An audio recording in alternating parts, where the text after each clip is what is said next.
Kapolres Musi Banyuasin AKBP Imam Safi'i memimpin upacara serah terima jabatan sertijab 9 pejabat utama, diantaranya Kabag, Kasat, dan Kapolsek. Banggakan seluruh anggota, ASN, serta peserta upacara.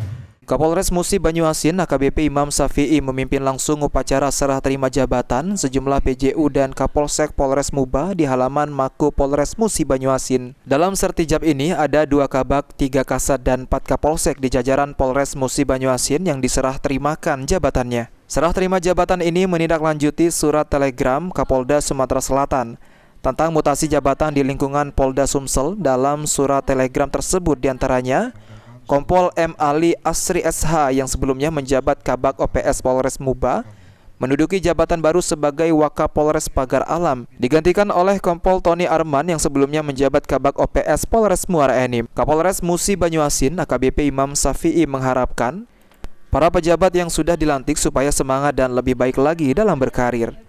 Menurut AKBP Imam Safi'i, mutasi dan rotasi merupakan hal yang biasa di dalam organisasi, apalagi di tubuh Polri sebagai penyegaran dan pengembangan karir bagi personil itu sendiri. Ruzi Iskandar, PAL TV.